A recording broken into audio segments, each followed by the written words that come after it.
بسم اللہ الرحمن الرحیم۔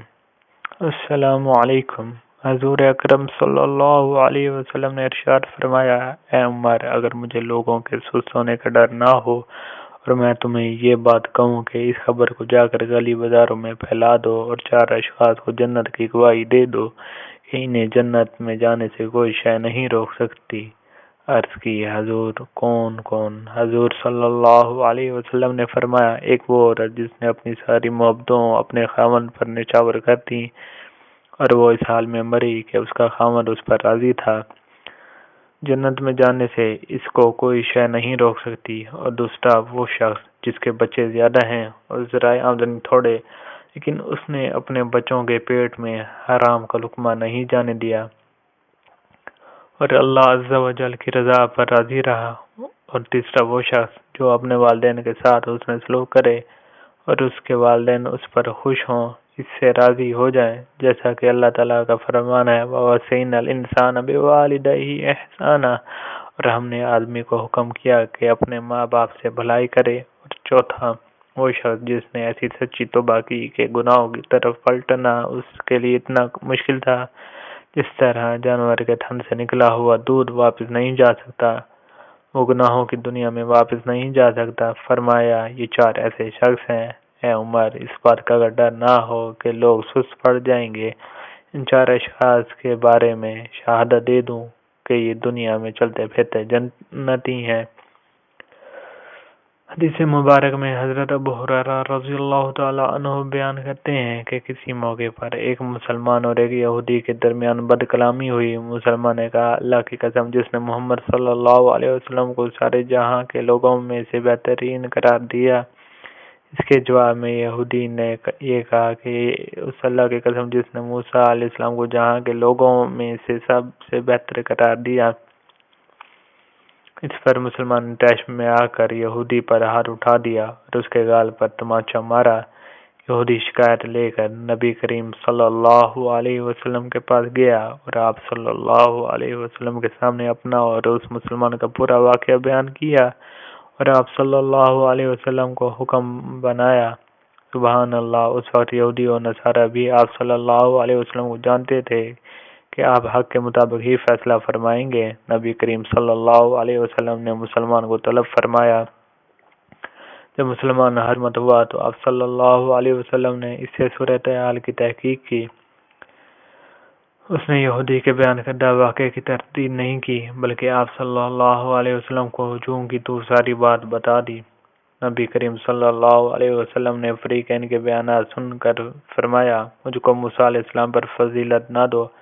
اس لیے کہ قیامت کے دن سور پھونکے جانے پر جب سب لوگ بے ہوش ہو کر گر پڑیں گے تو ان کے ساتھ میں بھی بے ہوش ہو کر گر جاؤں گا، پھر سب سے پہلے ہوش میں آنے والا شخص میں ہوں گا، لیکن جب میں ہوش میں آؤں گا تو دیکھوں گا کہ موسیٰ علیہ السلام عرش کا پایہ پکڑے کھڑے ہیں، اور میں نہیں کہہ سکتا کہ آیا اس وقت یہ ہوگا کہ موسیٰ بے ہوش ہو جانے والے لوگوں میں شامل ہوں گے اور ان کی بے ہوشی مجھ سے پہلے ختم ہو چکی ہوگی، یا یہ ہوگا کہ ان کو اللہ تعالی نے مستثنی قرار دے دیا ہوگا اور بے ہوش ہو کر گر پڑنے والے لوگوں میں شامل ہی نہیں ہوں گے۔ ایک روایت میں یہ الفاظ ہیں کہ اور میں نہیں کہہ سکتا کہ آیا اس وقت یہ ہوگا کہ طور پر موسیٰ علیہ السلام کی بے ہوشی کو قیامت کے دن کے اس بے ہوشی کے حساب میں شمار کر لیا جائے گا، یا یہ ہوگا کہ بے ہوش ہو کر گر پڑنے والوں میں بھی وہ شامل ہوں گے، مگر وہ مجھ سے بھی پہلے ہوش میں آ جائیں گے۔ پھر آپ صلی اللہ علیہ وسلم نے فرمایا، اور میں تو یہ بھی نہیں کہتا کہ کوئی شخص یونس بن متی سے افضل ہے۔ اور حضرت ابو سعید کی روایت میں یوں ہے کہ آپ صلی اللہ علیہ وسلم نے دونوں فریق کے بیانات سن کر فرمایا، تم انبیاء میں سے کسی کو کسی پر ترجیح نہ دو۔ اور حضرت ابو ہریرہ کی روایت کے الفاظ یہ ہیں کہ تم اللہ کے نبیوں میں سے کسی کو کسی پر فضیلت نہ دو۔ اس حدیث مبارک میں آپ صلی اللہ علیہ وسلم نے موسیٰ علیہ السلام کی فضیلت بیان کی ہے،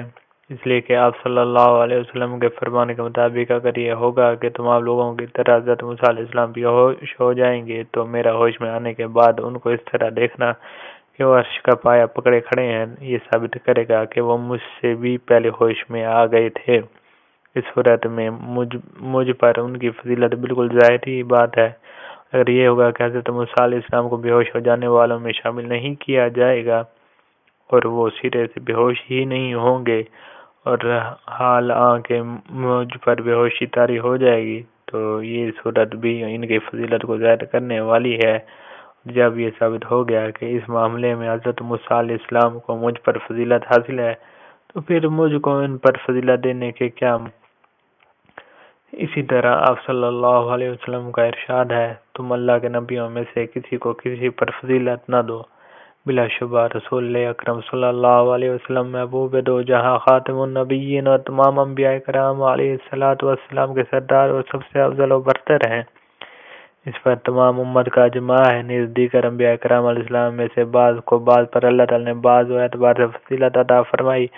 اور ہمارے لیے حکم یہ ہے کہ ہم انبیاء کرام علیہ السلام کی صفات و خصوصیات کا ذکر مثبت انداز میں کریں۔